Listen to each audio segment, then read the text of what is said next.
तो दोस्तों welcome in discover Rajasthan keep discover keep learn. दोस्तों आपका कोई भी एग्ज़ाम हो, सीईटी का एग्ज़ाम हो, एलडीसी, स्टेनो, आरएएस या एसआई, उसमें अपने जो राजस्थान का भूगोल चल रहा है आपके पूरा अच्छे से अपने डीपली पढ़ रहे हैं और नए ज़िलों के अनुसार पढ़ रहे हैं। और जो पश्चिमी मरुस्थलीय प्रदेश है, जो थार का मरुस्थल कह सकते हो अपने, तो थार का जो मरुस्थल है उसके बारे में अपने पढ़ रहे हैं। यहाँ पे जो भी प्रदेश आते हैं उन सबको डिटेल से पढ़ेंगे। लास्ट लेक्चर में हमने क्या किया था कि जो भी यहाँ पे बालू का स्तूप थे उनको पढ़ा था। पहले हमने थोड़ा सा बेसिक चीज़ें जानी थी अपने प्रदेश के बारे में कि क्या यहाँ पे कितने प्रतिशत एरिया कवर करता है, ये सारी चीज़ें हमने जानी थी।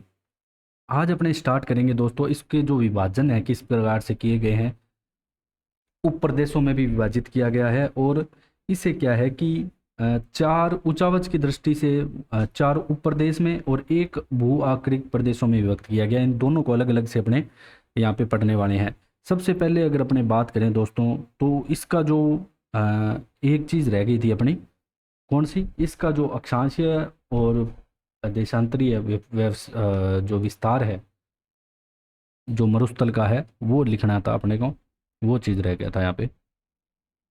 ठीक है, तो सबसे पहले आप लिख लो कि विस्तार, पश्चिमी मरुस्थलीय प्रदेश का विस्तार। पश्चिमी मरुस्थलीय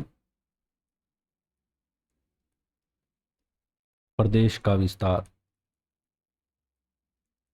हो सकेगा तो दोस्तों इस लेक्चर में ये कंप्लीट हो जाएगा, नहीं तो एक लेक्चर इस पे और लगेगा। अब इसके अगर विस्तार की दोस्तों अगर अपने बात करें, तो सबसे पहले इसका जो अक्षांशीय विस्तार है, अक्षांशीय और देशांतरीय, अगर दोस्तों आपके यहाँ पे कोई भी चीज़ रह भी जाती है ना थोड़ी बहुत, तो वो अपने जैसे अपने क्वेश्चन कर देंगे ना, तो उनमें कवर कर लेंगे। बाकी मेरी पूरी कोशिश है हर चीज़ आपको बताई जाए, कुछ भी नहीं छूटे। 25 डिग्री उत्तरी से लेके 30 डिग्री उत्तरी 30 डिग्री उत्तरी अक्षांश। इसके अलावा देशांतरीय की बात करें,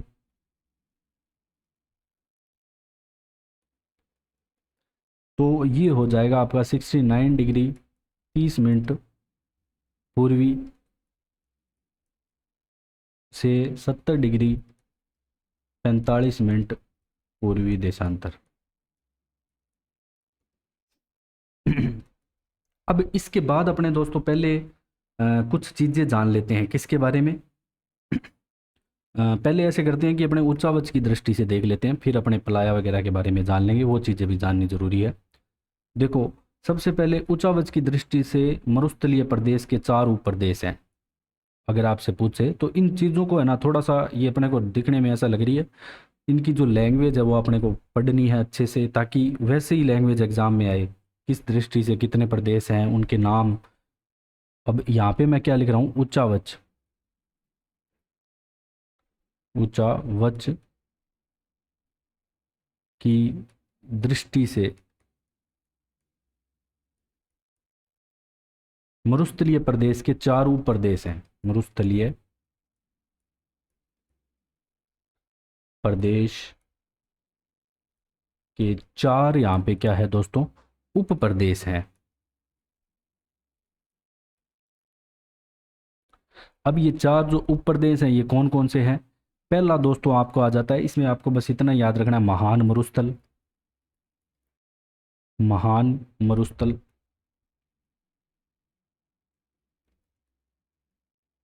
महान मरुस्थल। और क्या अपने पढ़ते हैं वो भी मैं आपको बताऊंगा, क्योंकि अपने जो पढ़ते हैं वो गोडवार बेसिन, लूणी जवाई बेसिन, ऐसे इस हिसाब से पढ़ते हैं मरुस्थल। अब जो महान मरुस्थल है, ये लिखने की जरूरत नहीं है, भारत पाक सीमा के सारे विस्तृत है और पूरा यहाँ पे बालू का से आच्छादित है। मतलब यहाँ पे आपको रेत मिलेगी मिलेगी और बालू का स्तूप भी मिलेंगे मिलेंगे, यही बात कहना चाहता है ये।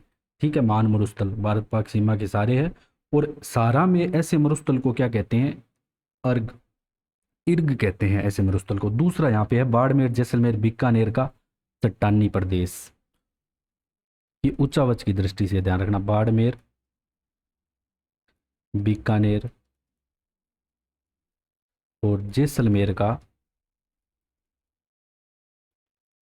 चट्टानी प्रदेश।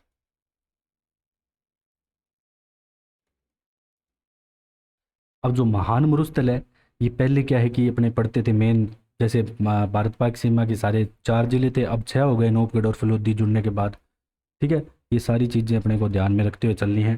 फिर बात करेंगे अपने दोस्तों इसके बाद, तो ये जो चट्टानी मरुस्थल है, इसको अगर अपने बात करें, जो चट्टानी प्रदेश में बोल रहा हूँ, बाड़मेर, जैसलमेर, मेन ये जैसलमेर के पोखरण, रामगढ़ और बीकानेर के मध्य चट्टानों के रूप में विस्तृत है, और सहारा में है ना, इस मरुस्थल को हम मादा कहते हैं।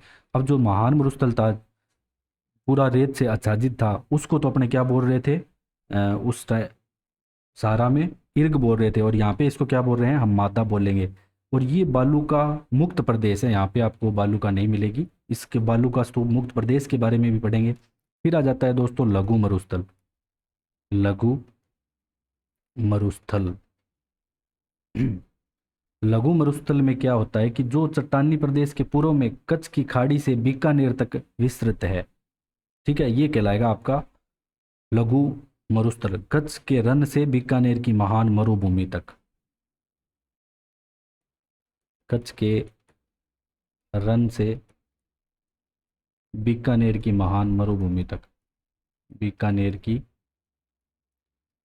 महान मरुभूमि तक।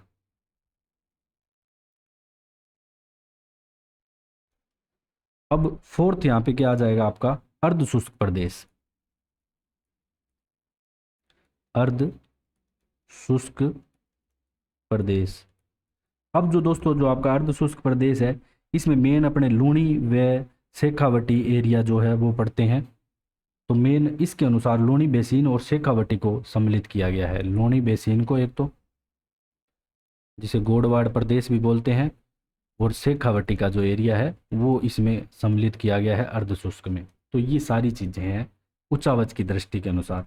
अब अगर अपने बात करें दोस्तों, मरुस्थल जो प्रदेश है उसको 4 वृहद भू आक्रिक प्रदेशों में विभक्त किया गया है। वो कौन कौन से हैं, शुष्क रेतीला या मरुस्थलीय प्रदेश, लूणी जवाई बेसिन, शेखावटी प्रदेश, घग्गर का मैदान। ठीक है, इन सारी चीज़ों को अपने देखते हैं नेक्स्ट स्लाइड में। उसके बाद मैं आपको पलाया वगैरह भी सारी चीज़ें बता दूंगा।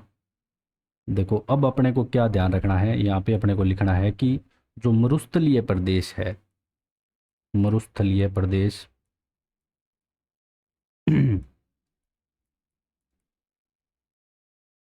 को निम्न 4 वृहद भू आक्रिक प्रदेशों में विभक्त किया गया है। वृहद भू आक्रिक प्रदेशों में विभक्त किया गया है।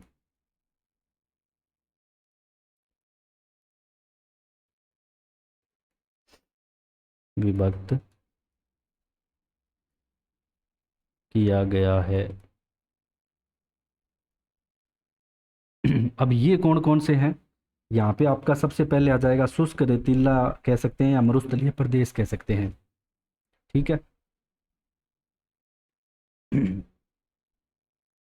शुष्क रेतीला या मरुस्थलीय प्रदेश, शुष्क रेतीला या मरुस्थलीय प्रदेश। इसके बाद लूणी जवाई बेसिन,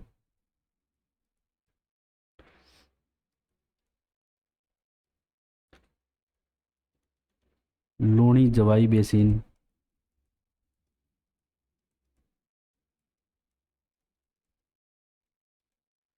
यहाँ पे गै में आपका आ जाएगा तीसरा शेखावटी प्रदेश।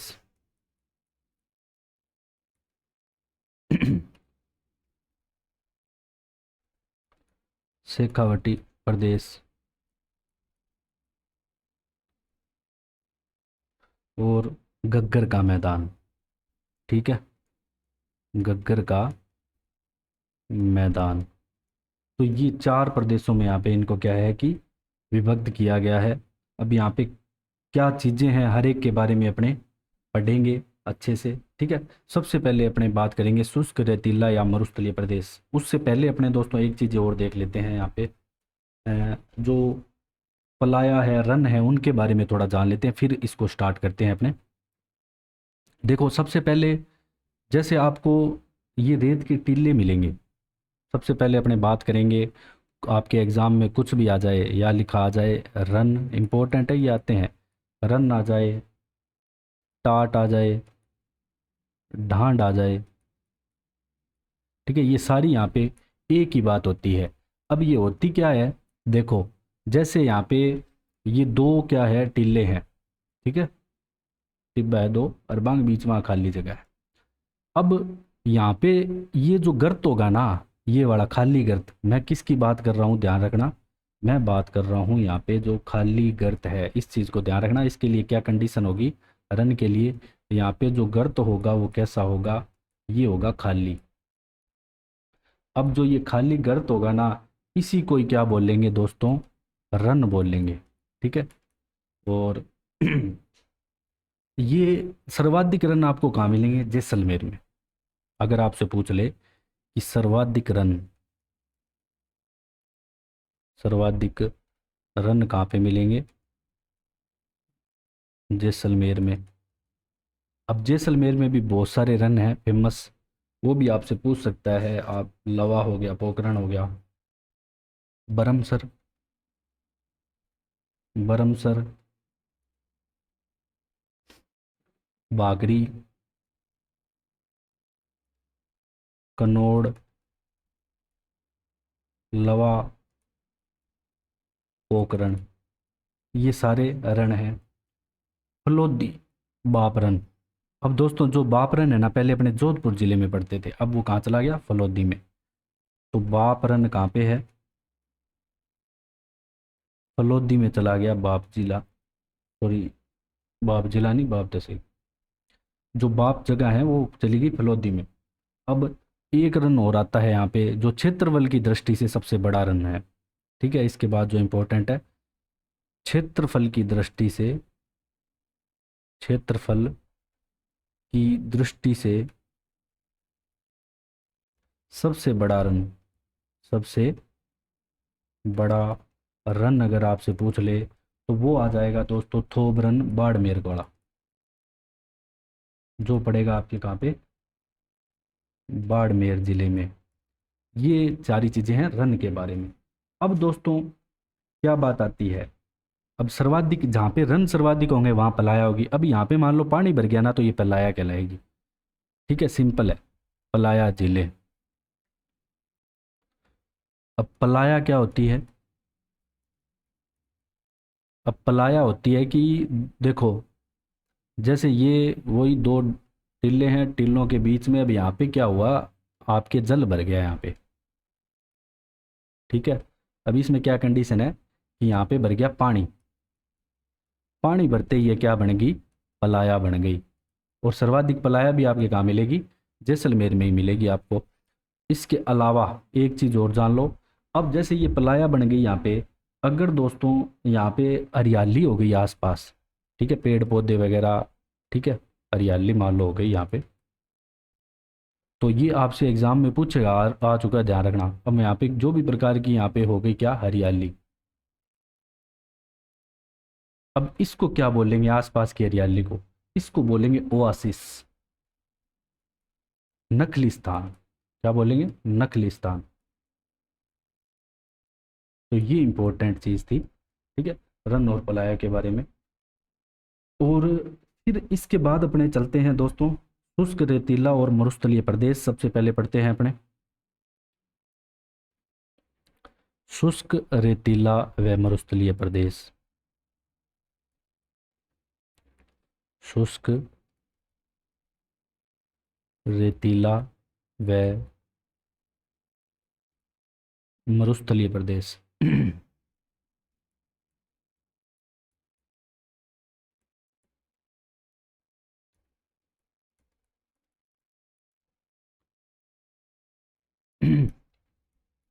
ठीक है, इसको स्टार्ट करते हैं अपने।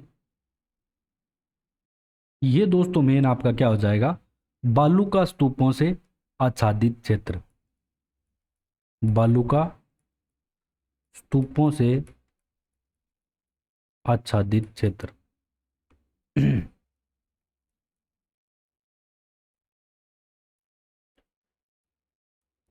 ये आपका हो जाएगा लगभग यहाँ पे 58.50% हो जाएगा। ठीक है। मेन बाड़मेर, जैसलमेर, बीकानेर, जोधपुर, चूरू। अब नए ज़िले की बात करें तो दोस्तों इसमें फलोदी ऐड हो जाएगा एक तो। ठीक है, बालोतरा ऐड हो जाएगा। फलोदी ऐड होगा मेन तो। ठीक है, बाड़मेर का इतना क्षेत्र नहीं आ रहा। मेन मेन की अगर बात करें तो मेन बाड़मेर। ठीक है। बाड़मेर का हिस्सा आएगा यहाँ पे। और इसके अलावा जैसलमेर पूरा, फलोदी आ जाएगा नया जिला। ठीक है, इसके अलावा बीकानेर, जोधपुर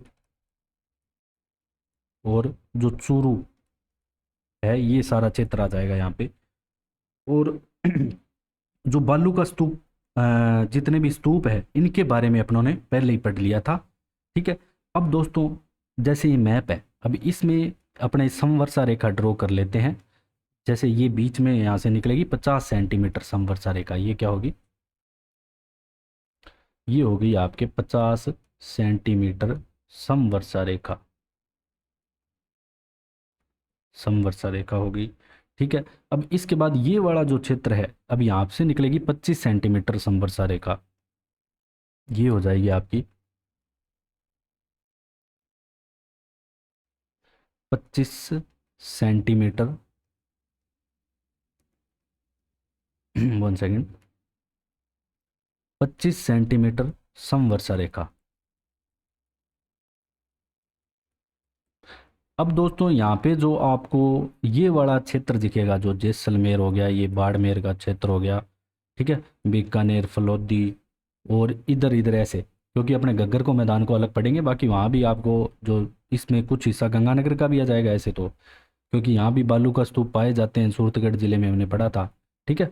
तो मेन मेन अगर बात करें तो ये वाला जो क्षेत्र है वो आपका कौन सा प्रदेश हो जाएगा, शुष्क रेतीला अथवा मरुस्थलीय प्रदेश। शुष्क रेतीला अथवा मरुस्थलीय प्रदेश। अब यहाँ पे जो आपको जिले बताए गए हैं ना, तो यहाँ पे तो विस्तृत रूप से फैला हुआ है। ठीक है, बाकी जिलों में थोड़ा कम है, तो उस हिसाब से मैंने यहाँ पे लिखा है। ठीक है, ये सारी चीज़ों को अपने को ध्यान रखना है। इसके बाद दोस्तों अगर अपने बात करें तो इसके अंदर ही अपने दोस्तों जो बालू का स्तूप मुक्त प्रदेश है वो पढ़ते हैं। ठीक है, जहाँ पे आपको बिल्कुल भी टीले नहीं मिलेंगे, एकदम से पथरीली ज़मीन आ जाएगी। और वहाँ पे भी बहुत सारे डायनासोर के अवशेष भी पाए गए हैं, अभी तक भी मिल रहे हैं। अभी लेटेस्ट में करंट अफेयर में मैंने डाला था, एक डायनासोर का अवशेष मिला था। और इसके अलावा वहाँ पे आपको ओकलवुड फॉसिल पार्क भी मिल जाएगा। ठीक है दोस्तों, तो जो बालू का स्तूप मुक्त प्रदेश है उसके बारे में अपने पढ़ेंगे यहाँ पे। 1 सेकेंड, इसको मैं कॉपी कर लेता हूँ यहाँ से। अब देखो, अब अपने हेडिंग डालेंगे कि बालू का स्तूप मुक्त प्रदेश। कि वहाँ पे बालू का स्तूप नहीं है, सीधी सी बात है, तो इसलिए इसे बोलेंगे बालू का स्तूप मुक्त प्रदेश। बालू का स्तूप मुक्त प्रदेश, मुक्त प्रदेश। सबसे पहले तो आपको है ना इसका प्रतिशत याद होना चाहिए कि कितना प्रतिशत एरिया बालू का स्तूप मुक्त प्रदेश है, या कितना वर्ग किलोमीटर है। प्रतिशत ना याद हो तो लगभग आपके लगभग भी आ सकता है, वैसे भी आ सकता है। वैसे इसका जो परफेक्ट है वो 41.50% एरिया है जो बालू का स्तूप मुक्त है। अगर अपने वर्ग किलोमीटर में बात करें दोस्तों तो 85,660 वर्ग किमी आ जाएगा ये, वर्ग किलोमीटर में। इतना एरिया बालू का स्तूप मुक्त है, जो कि जैसलमेर के पूर्व, ये जैसलमेर है तो यहाँ पे पूर्व में, जैसलमेर के पूर्व में मिल जाएगा। बालू का स्तूपों का पूर्णतः अभाव है। और अवसादी परतदार चट्टानों से पूरा ये ढका हुआ है। टर्सरी काल से प्लिस्टोसीन काल तक की ये चट्टानें आपको यहाँ पे मिल जाएगी। और चूने की चट्टानें व शेल यहाँ पे मुख्य है। ओकलवुड फॉसिल पार्क भी यहाँ पे आपको मिल जाएगा। मेन अगर आकृति की बात करें ना दोस्तों, तो कुछ इस प्रकार की है ना, यहाँ पे आकृति बनी हुई है, इस प्रकार से फैला हुआ है ये कुछ ऐसे, आप देखोगे तो इस प्रकार से ऐसे करके कुछ इस एरिया में ऐसे ये फैला हुआ है। तो ये आपका क्या है, बालू का स्तूप मुक्त प्रदेश, बालू का स्तूप मुक्त प्रदेश। अब आगे अपने ये लिखेंगे कि जैसलमेर के चारों ओर, तो कहाँ पे है पहला हुआ ये, जैसलमेर के चारों ओर लगभग 62 किलोमीटर में। बाकी जैसलमेर के पूर्व में पढ़ते हैं अपने इसको, जैसलमेर के पूर्व में लिख लो, पूर्व में। अब जैसलमेर के पूर्व में बात करें तो पोखरण तहसील का लगभग आधा भाग आ जाता है, पोखरण तहसील का लगभग आधा भाग इसमें आ जाता है, लगभग आधा भाग। ठीक है। इसके अलावा दोस्तों जो फलोदी का दक्षिण पश्चिम क्षेत्र आ जाएगा इसमें, फलोदी जिले का दक्षिण पश्चिम क्षेत्र आ जाएगा। इसके अलावा अगर बात करें तो जो यहाँ पे समस्त क्षेत्र अवसादी परतदार चट्टानों से ढका हुआ है, तो यह क्षेत्र अवसादी परतदार चट्टानों से ढका हुआ है, चट्टानों से ढका हुआ है। यहाँ पे आपको कोई भी बालू का स्तूप नहीं मिलेगा। अब जितनी भी यहाँ पे चट्टानें हैं वो आपको दोस्तों टर्सरी काल से लेके, टर्सरी काल से प्लिस्टोसीन काल तक की मिल जाएगी। प्लिस्टोसीन काल तक की यहाँ पे आपको मिल जाएगी। चूने की चट्टानें व सेल मुख्य हैं इसमें से, चूने की चट्टानें व शेल। इसके अलावा यहाँ पे दोस्तों जो ओकलवुड फॉसिल पार्क भी है, यहाँ पे क्या है मेन जो है, Akalwood fossil park, Akalwood fossil park, fossil मतलब जीवाश्म। ठीक है, इसको अपने जैसलमेर में ही पढ़ते हैं। इसके बाद अगर अपने बात करें दोस्तों, ये सारी चीज़ें होगी। इसके बाद जो आपका नेक्स्ट आता है वो अर्धशुष्क स्टेपी मैदान आता है, जिसे अपने बोलते हैं लूणी जवाई बेसिन या गोडवाड़ प्रदेश पढ़ते हैं उसमें एक तो, और एक उसमें अपने शेखावटी या बांगर प्रदेश पढ़ते हैं, घग्गर का मैदान भी पढ़ते हैं। तो ये सारा अर्ध मतलब अपनों ने इसको दो हिस्सों में लगभग बांट दिया है अगर पढ़े तो अगर अब अपने इनको क्या अलग अलग कर लेते हैं, पहले घग्गर क्षेत्र कर लेते हैं, अर्धशुष्क मैदान या बांगर प्रदेश का विभाजन जिसे बोल सकते हैं अपने, तो ये है अर्धशुष्क मैदान। अब अपने जो पढ़ेंगे वो अर्धशुष्क मैदान में सब पढ़ेंगे, अर्धशुष्क मैदान। देखो सबसे पहले घग्गर क्षेत्र पढ़ लेते हैं, बिल्कुल आसान सा है। 1 सेकेंड, इसको छोटा कर देता हूँ मैं, देखो ठीक है। अब आपका जो घग्गर क्षेत्र होगा, सभी को पता है कि घग्गर का मैदान गंगानगर हनुमानगढ़ जिलों में अपने पढ़ते थे यहाँ पे। ठीक है, इसमें यहाँ पे 2 जिले थे, तीसरा अब नया जिला बन गया, यहाँ पे अनूपगढ़ और बन गया इसका, इसका काट के ही। पहले अपने गंगानगर पढ़ते थे, अब अपने 3 पढ़ेंगे। एक तो श्री गंगानगर, बिल्कुल इजी सा है याद रखना कि एक तो श्री गंगानगर। 1 सेकेंड,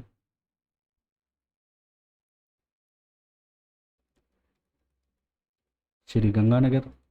एक आपका दोस्तों हनुमानगढ़, और एक अनूपगढ़। इसमें बस आपको इतना याद रखना है कि घग्गर का मैदान 3 जिलों में फैला हुआ है वर्तमान कंडीशन के अकॉर्डिंग। ये आपका HMH हो गया हनुमानगढ़, ठीक है, और इधर ये आपका हो गया अनूपगढ़, ये वाला जो हिस्सा है ये अनूपगढ़ हो गया। कुछ इस प्रकार से है, वैसे ऐसे करके इस प्रकार से, तो ये अनूपगढ़ है। और ये बीच में जो है ये SGNR है, श्री गंगानगर। तो मेन 3 जिलों में फैला हुआ है कौन सा, घग्गर क्षेत्र। अभी अपने ये अर्धशुष्क मैदान में ही घग्गर क्षेत्र की बात कर रहे हैं, ये ध्यान रखना। सबसे पहले अपने बात कर रहे हैं गग्गर क्षेत्र या गग्गर का मैदान। गग्गर का मैदान तो 3 जिलों में फैला हुआ है। अब यहाँ पे दोस्तों क्या है कि मेन जो ये नदी आती है गग्गर, अपने को पता है कि हिमाचल से आती है, तो यहाँ की मिट्टी भूरी कछारी प्रकार की, एक प्रकार से जलोढ़ भी है कुछ, मतलब उपजाऊ मैदान है यहाँ पे। ठीक है। तो प्राचीन काल से ही एक जो सरस्वती नदी है, अब घग्गर नदी को सरस्वती नदी का ही अवशेष माना जाता है। अब यहाँ का जो ये भाव क्षेत्र है ना, ये नाड़ी के नाम से जाना जाता है। ये चीज़ें हमने पहले भी जैसे नदियाँ वगैरह पढ़ेंगे तो इसको और अच्छे से करेंगे। मेन बस इसमें आपको ये जिले याद रखने हैं जो घग्गर का क्षेत्र है इसमें। बाकी आपको जो गंगानगर और मानगढ़ जिले हैं, तो इसमें मेन सूरतगढ़ में आपको मुख्य रूप से जो बालू का स्तूप वगैरह भी मिल जाएगा। ठीक है। बाकी अब इंदिरा गांधी नहर अपने अलग से करेंगे इस क्षेत्र में, और इसमें अपने को कुछ नहीं याद रखना। अब अपने चलते हैं नेक्स्ट नागौरी उच्च प्रदेश पे। दूसरा, नागौरी उच्च प्रदेश या नागौर की उच्च भूमि भी इसे अपने बोल सकते हैं। नागौर की उच्च भूमि।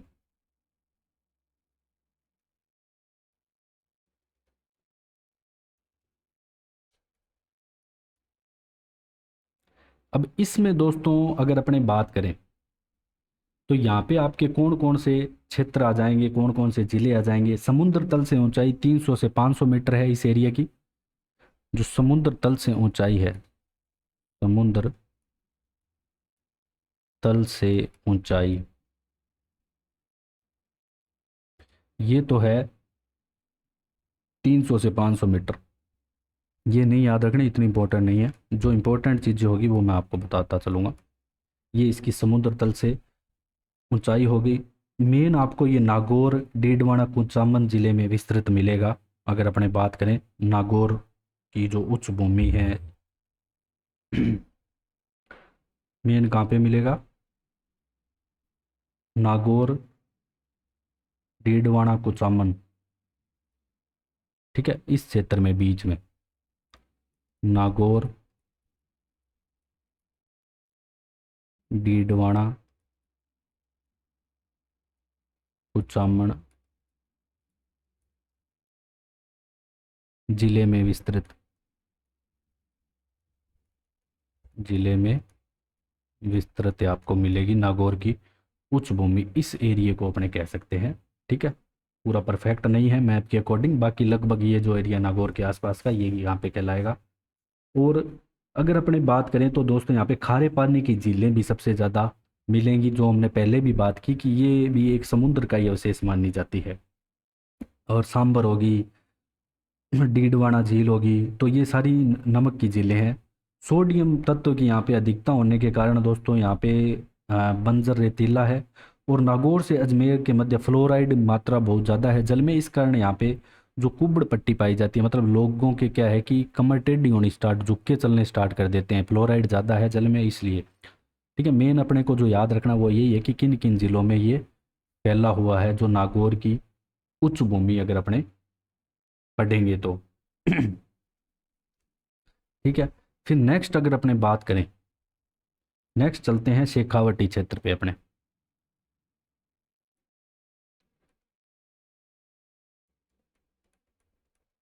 शेखावटी क्षेत्र,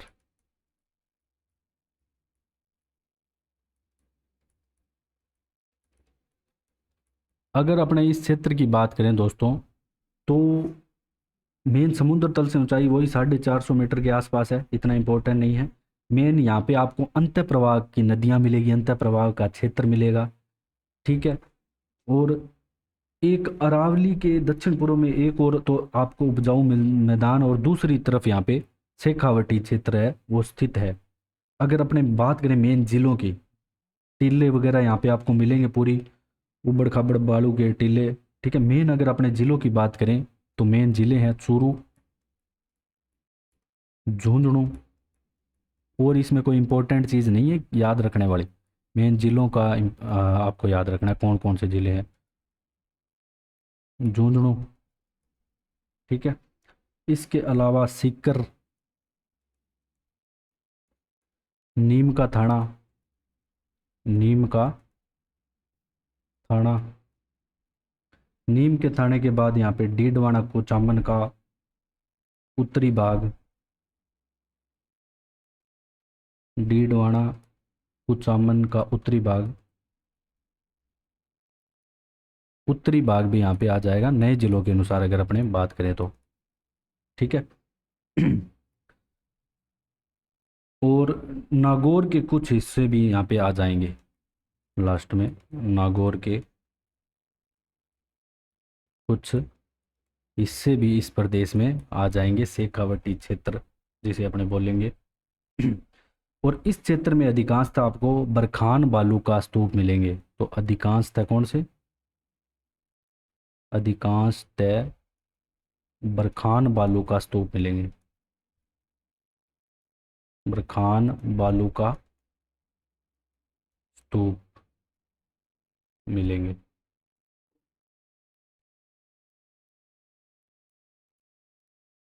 ये सारी चीज़ें होगी। अब नेक्स्ट अपने दोस्तों जो लूणी बेसिन है, गोडवाड़ प्रदेश है, उस पर चलेंगे, ये इंपॉर्टेंट है। अगर दोस्तों अपने इसको मैप में देखें, अगर अपने इसको मैप में देखें तो कौन सा क्षेत्र आ जाएगा, देखो आपका मेन जो आपको ये वाला हिस्सा यहाँ पे दिख रहा होगा। ठीक है, नागौर, चूरू, डोनो, नीम का थाना, तो ये वाला पूरा हिस्सा यहाँ पे जो आपका ये है, ये सारा यहाँ पे शेखावटी क्षेत्र कहलाएगा, शेखावटी प्रदेश कह सकते हैं, शेखावटी प्रदेश कहलाएगा। नेक्स्ट इंपॉर्टेंट है दोस्तों लूणी बेसिन गोडवाड़ा प्रदेश, उसके बारे में पढ़ते हैं। लूणी बेसिन, ठीक है, जो लूणी नदी का प्रवाह क्षेत्र है मेन मुख्य रूप से अगर बोले तो, जिसे अपने गोडवाड़ा प्रदेश या गोडवार प्रदेश भी बोलते हैं, गोडवाड़ा प्रदेश भी बोलते हैं।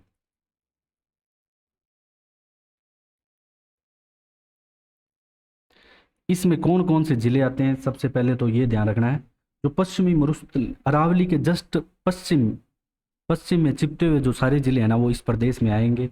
और मेन जब अपने लूणी नदी पड़ते हैं, उसका प्रवाह क्षेत्र पड़ते हैं ना, तो उसके जो भाग क्षेत्र में जिले आते हैं वो इसमें काउंट होते हैं। मेन अगर बात करें अपने मेन तो इसमें पाली, सिरोही, पाली आ जाता है आपका, सिरोही आ जाता है। इसके अलावा दोस्तों आपका जोधपुर, जोधपुर ग्रामीण आ जाएगा, जोधपुर, जोधपुर ग्रामीण। ठीक है, मैप में भी देखेंगे अपने इसको। इसके अलावा सांचौर और जालोर के क्षेत्र आ जाएंगे,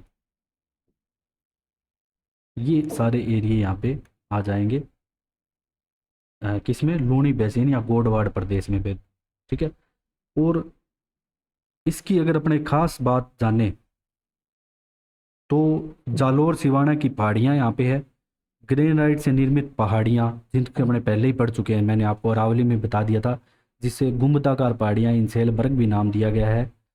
ये सारी आपको यहाँ पे मिल जाएगी। सर्वाधिक विस्तृत मैदानी भाग जो समतल प्राचीन कांपीय मैदान से बना है, जो कि 45.71% हिस्सा यहाँ पे घेरता है, जो लूणी बेसिन है। तो ये इंपॉर्टेंट है, जो संपूर्ण बेसिन का हिस्सा घेरता है। 47.51 मिल जाएगा, कहाँ पे आपको 45.71।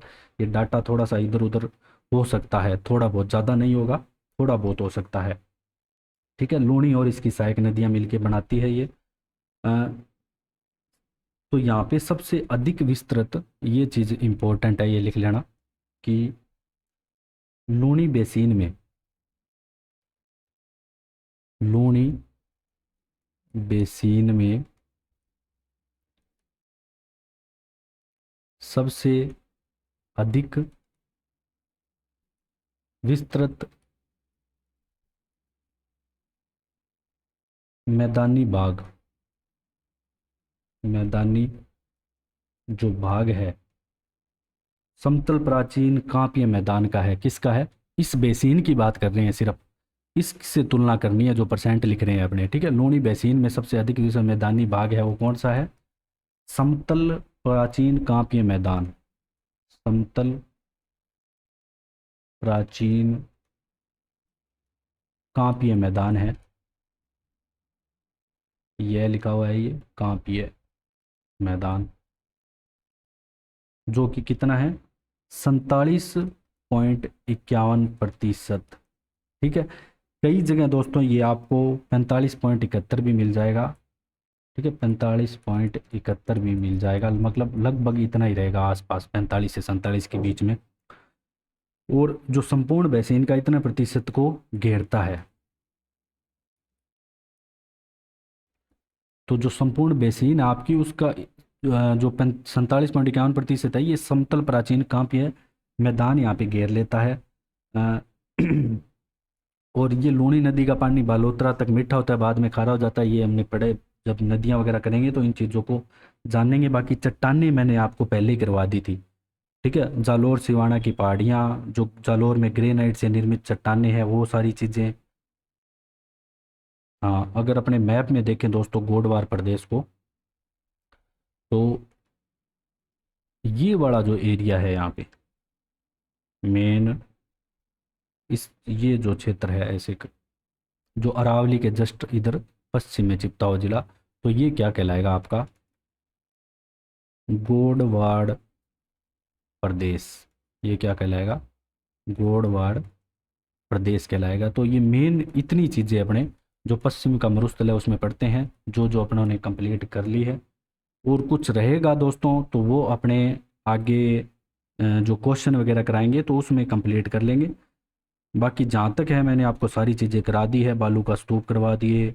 ठीक है, मेन इसके जो भी मेन थ्योरी वगैरह जो बेसिक चीज़ें हैं कि कितना प्रतिशत एरिया घेरता है, कितने भागों में विभाजित है, वो सारी चीज़ें हमने जान ली। ठीक है, मेन मेन चीज़ें हमने यहाँ पे कर ली है पूरी अच्छे से। कुछ रहेगा तो वो अपने क्वेश्चन में कर लेंगे। अगर आपको हमारे द्वारा पढ़ाया गया कंटेंट अच्छा लगा हो, ज़्यादा से ज़्यादा शेयर करें, सब्सक्राइब करें। तो thanks for joining discover Rajasthan.